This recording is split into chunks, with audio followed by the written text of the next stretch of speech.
Hey everyone, Kevin here. I want to give you a quick update regarding the debate surrounding the next round of stimulus. There was a lot of talk going on. We've heard this many times from Republicans, and we've even heard some Democrats say it. We've heard the Treasury Secretary, Mr. Steve Mnuchin, say this, that, well, come on, folks, only half of the money is out the door.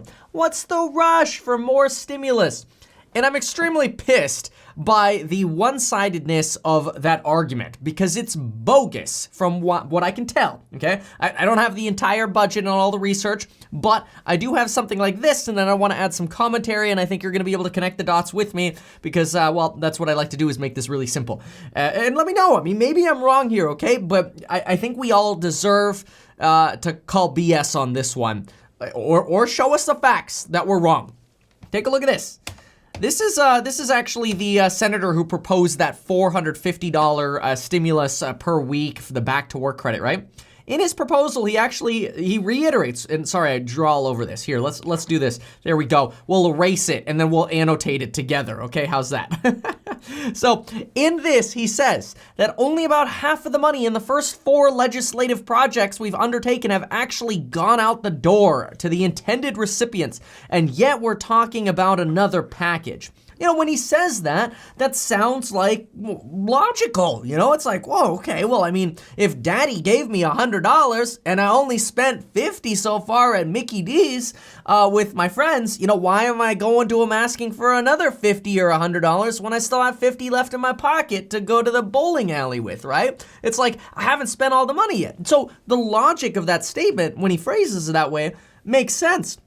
But I think what's important to look at is, well, which half, right? And what does this half mean? And so he goes on to define this. And again, not taking political sides here. This is just one of the best summaries we have so far of what they mean by only half has been spent. And let's talk about how this is, you know, is it BS or not? So the first example he gives is he says 25% of the original capacity of the Paycheck Protection Program has not gone out the door yet. But I think what he's not telling us here is folks have to go through a loan application to get the money. Remember, the first time the PPP got authorized, it was oversubscribed. That is, a lot of people got denied because the banks are like, all right, that's it. We've submitted all the applications. Those applications have to get processed before people actually get their money. So there are people getting approved for that original money still, where that money's sort of set aside for them. And yeah, the money hasn't gone out the door yet, but it's already been allocated. So I think that's a little misleading. Now, yeah, there is money left over in the second round of PPP funding that's been authorized,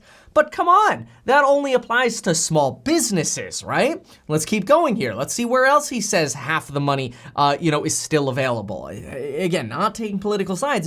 It's frustrating, and I want to break this down so you have that critical thinking when you hear these things too. It's like, wait a minute, that sounds like a nice zinger for you to say only half the money's out the door. Like, logically that makes sense, but let's look a little deeper. And what arguments do you have to support this? You know, happy to have a debate here. If anything, I would love to debate some of these folks. And I'll debate all sides, okay? I'll put everybody in a room and I'll go debate them for y'all.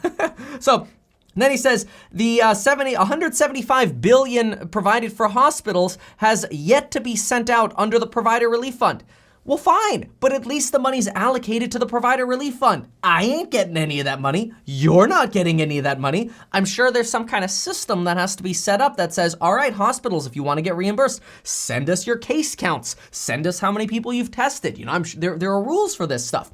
And then he goes on to say, you know, they're not just handing it out willy-nilly, which makes sense, right? And then he suggests only, or of the roughly $450 billion that the CARES Act gave to the Treasury Department, so that the Federal Reserve can unlock its lending facility. It's basically the Federal Reserve printing money and lending money. Like, that all gets complicated, right? Less than $40 billion has been operational. And then he reiterates, that's right, less than 10% of the money designed to provide direct lending to businesses of all funding. What he's doing here is he's actually talking about the Main Street Lending Program.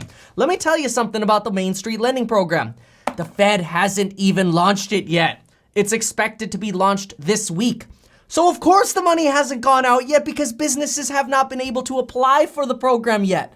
Duh, the money isn't out the door yet. So this is like total political bullcrap. And it pisses me off. And I will call out a Democrat just as easily as I'll call out a Republican. It's not okay to say only half of the money has been spent, therefore we're gonna sit on our bums.